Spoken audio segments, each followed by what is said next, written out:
All right, so this is a section where we're going to talk about what's known as the big four when it comes to brain health. These are considered the things that we are able to control most, and you'll start to see as we go through them that they actually do relate to a lot of the factors that we talked about previously that are major contributors to the deterioration of brain health. So these kind of bring it up a level and give us those broader categories that we can then work from and personalize our approach in terms of how we support our own health and personalize the experience for what we specifically need. So again, holistically and in natural medicine, each of us is very unique and we have our own specific needs and design that require support in a different way than anyone else. And when you understand that, then medicine gets personal, right? Healing starts to be more intentional, and you make progress on things that weren't necessarily able to be changed before because you were just using a standard protocol. So everything in natural medicine is personal to you. And as we go through these, you'll start to see, some things may apply to you, some things don't. And when you start really delving into the specifics of that, then it becomes easier to align specific protocols to your distinct needs. Okay. So let's talk about the big four R. And we're going to go through each of these, but for men and women, at a cumulative level, these are the four things that most influence our brain health as well as our physical and emotional health as well. But distinct to this workshop, our brain health, these are the contributing factors that ultimately lead to the state of our brain health. Okay, so let's talk about that first one, stress. When you are stressed, whether it's just a bad day, a busy day, something good, something bad, doesn't matter. Stress is stress. Your body puts all of your energy into your immune system. Everything goes to the front line because it can't distinguish between good stress and bad stress. Okay. And that's really important to know because we often just think stress is bad. Well, most of the time it can be. No joke, right? But stress can be good too, right? Like planning for a wedding or a new baby, or there's happy stress too. But when you look at stress as a whole, it's stress. And anytime you're in that state, your body needs to respond to it, and it has one way of doing that, and that is to put everything at the front line to um, support your immune system, right? Because it doesn't know that it's a good stress from a bad stress. Now, when you're in a stress state, your vitamins and minerals and nutrients get depleted more quickly because you're using more energy. Your focus is different at a cellular level, so your needs become different. And any reserve that you have of vitamins and minerals and nutrients at that time are going to be used up. Dehydration is very typical during stress because our body, again, is using up the reserves of fluid that we have already. And we're likely not drinking as much water during stress because we're focused on other things. So it's easy to become quickly dehydrated. Your organ systems slow down. And again, it's because your body is focusing on immune response. But as a result of that, particularly with the digestive system, what happens is that when you eat, that's why your stomach will hurt often afterwards, or you feel like you don't want to eat because you're stressed out because you feel it in your stomach, right? Well, this is where we carry stress. There's a couple of things going on in that situation. Number one, your stomach is contracting and it's in a constrictive state because of the stress response. And therefore, when you eat, it's not able to necessarily break down and start the digestive process with the food that you're eating. So as a result, we can end up with things like diarrhea or IBS type symptoms because your body is just not in a place where it can do its normal job. So it kind of rushes it through. Your respiratory system becomes shallow and quick. We're not taking those deep, meaningful breaths.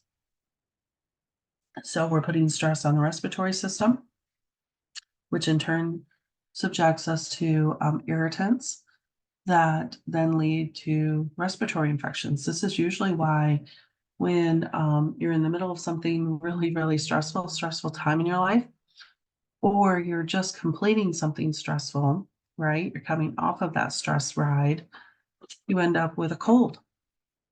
It's just kind of the cycle of how it happens. And it's due to the stress response and your body catching up to returning to normal function. And then, of course, sleep is usually interrupted when it comes to stress as well.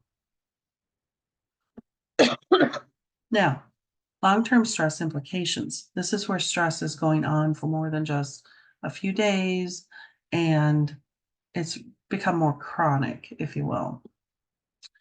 This is where we start to see an increase of a prescription because they're not sleeping, we're feeling anxious, we got some depression, we're wired, we're just not feeling like ourselves lately. So we end up with prescriptions to kind of support those things, which sometimes are needed, sometimes they're not. You see a deterioration of the diet again, because even if you try to eat healthy because your stomach is in a stress state, it's not digesting nutrients, so it doesn't taste good. It leaves you uncomfortable. So we're not eating as well or eating much at all, or we're overeating. There's lots of situations there. Again, you see the recurring respiratory illnesses. Now, what's interesting, you'll see UTI and yeast infections on here. Now, that's usually related to diet and dehydration, but it's also related to the stress response on the kidneys. And that can result, again, kind of in these recurring infections that we can see. And the yeast, of course, we can have candida overgrowth in the intestinals from poor diet. We can also have it in the urinary system. There's just so many impacts here from the long-term stress. Now, I want you to pay attention to the homocysteine that I've underlined there, because you're going to see that again too. This is a hormone in the brain that helps transmit messages throughout the nervous system. And when you're under long-term stress, your brain, of course, is another one that the function of it changes during stressful times, but the homocysteine levels change. They're kind of like a nutrient, they deplete. And that long term can introduce the risk of brain deterioration, because this is a very necessary hormone to help the brain function normally. So the other thing I want to mention on this slide is you see on the bottom is negative emotions. They get trapped in the body. And this is where the biggest difference, I think, between Western medical healthcare and traditional Chinese medicine, which I specialize in, as well as just natural and holistic medicine in all.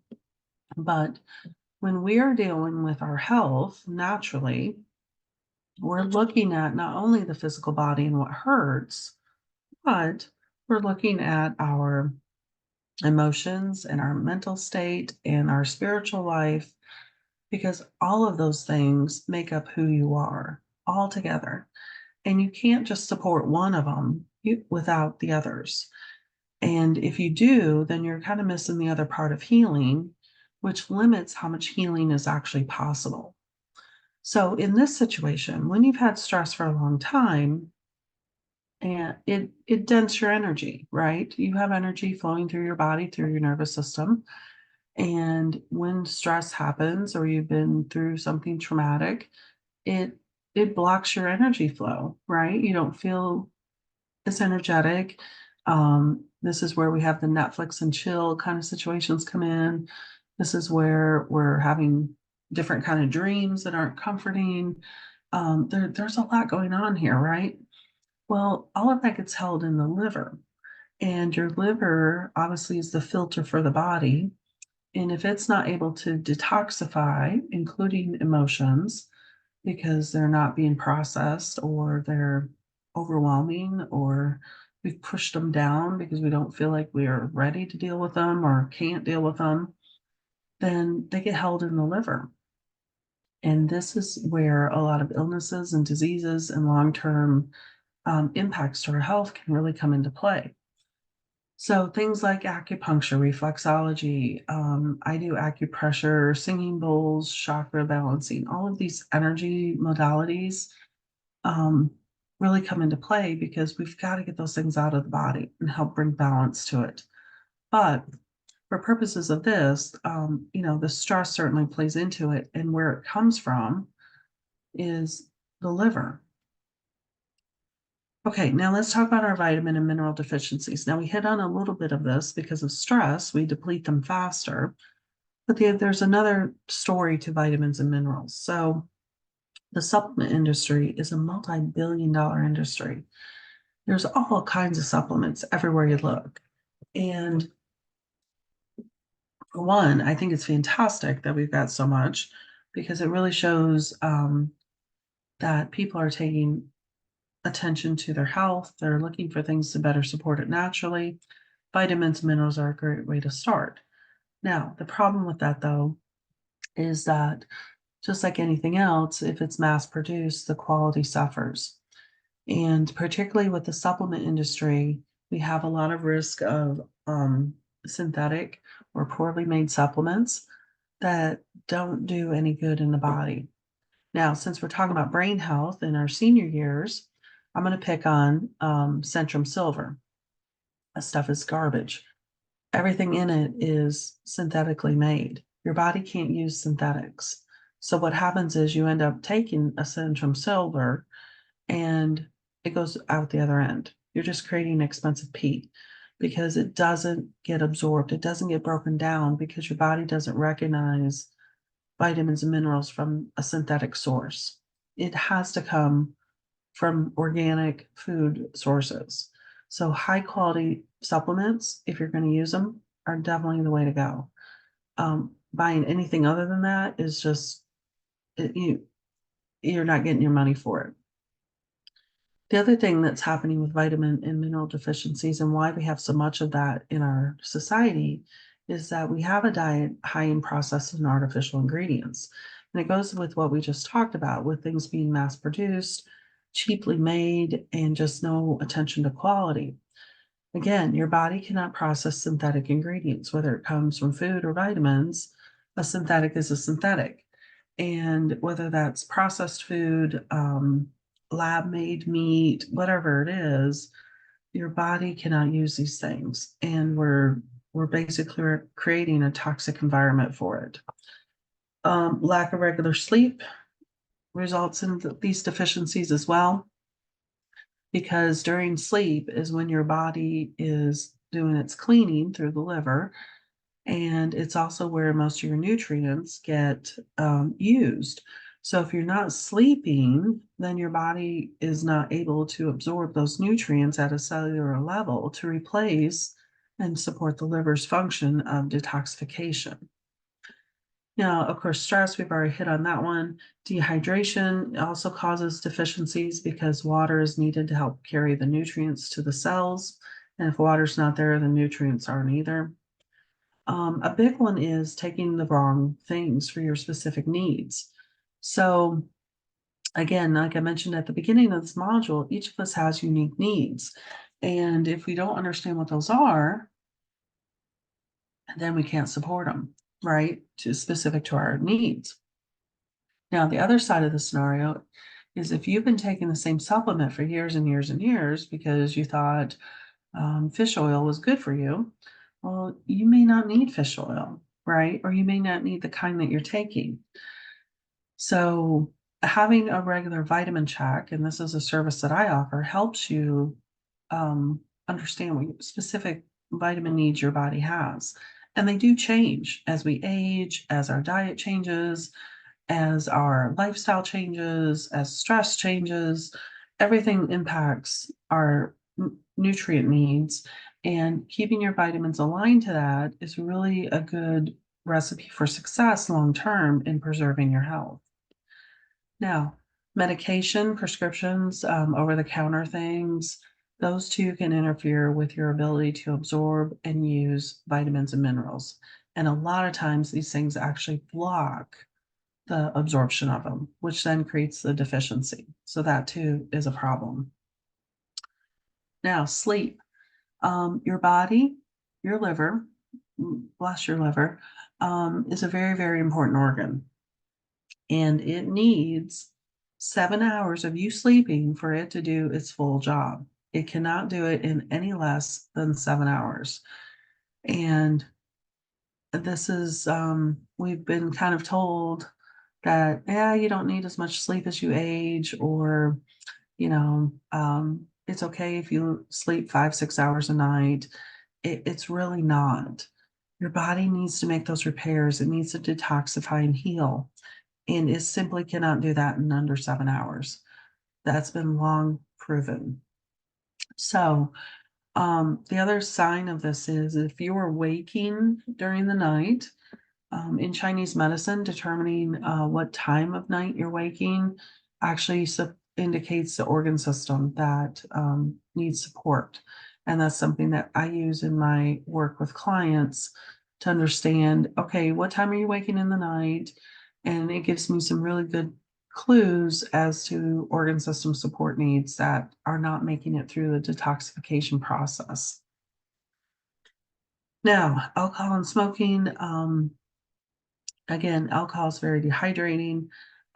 It does raise glucose levels. It does cause reduction in cognitive function. And you'll see here too, it slows the liver response. Now, if you're having happy hour, right, it goes into the evening, um, then your liver's slow. It can't do its normal job because it's, you know, a swirling in the alcohol basically. And then smoking, I think we all know that that's unfortunately what they put in cigarettes, chemicals, the preservatives, the whatever's in there these days. It's not true tobacco. It's a toxin, and it causes a lot of problems in our health as well. So these are just well-known contributors to the brain health, and we really need to kind of mitigate our risk around these.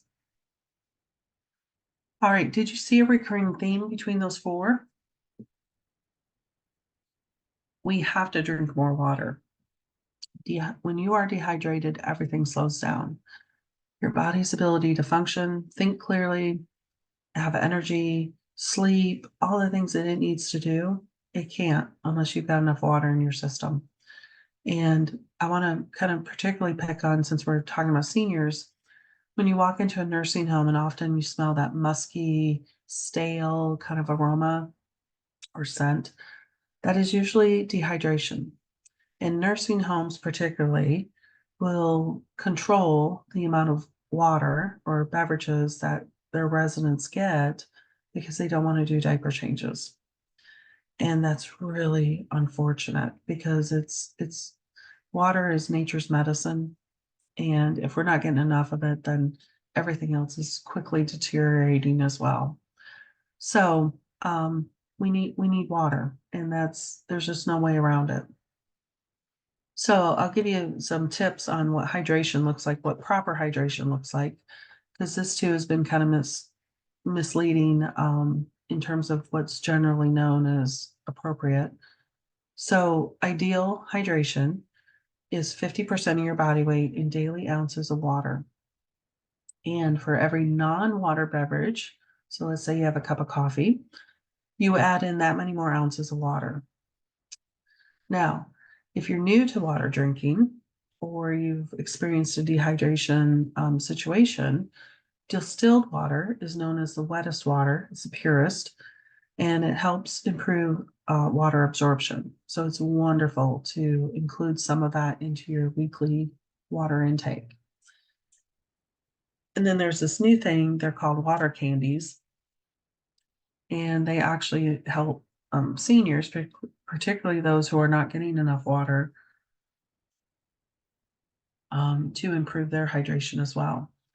So I just can't express it enough that water is just really critical to our overall health. And if you do nothing else from this workshop, I hope it encourages you to drink more water. All right, so let's talk a little bit more about water.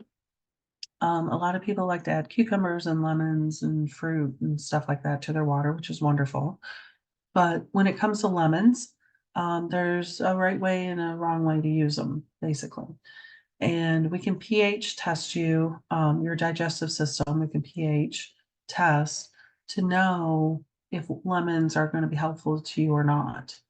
And I put some signs on there for you to go through to know if they would be helpful or not. But the best way is just to pH test and understand where your body's at. Now, your pH levels will change, so it is something that you have to monitor regularly.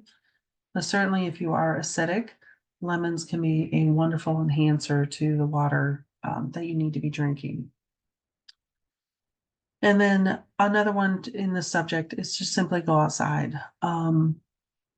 Nature provides a lot of healing through earth itself, and it's been proven that time outside is wonderful for our cognitive function. It improves memory, and it's good for everybody, right? Every single person should be able to go outside every single day.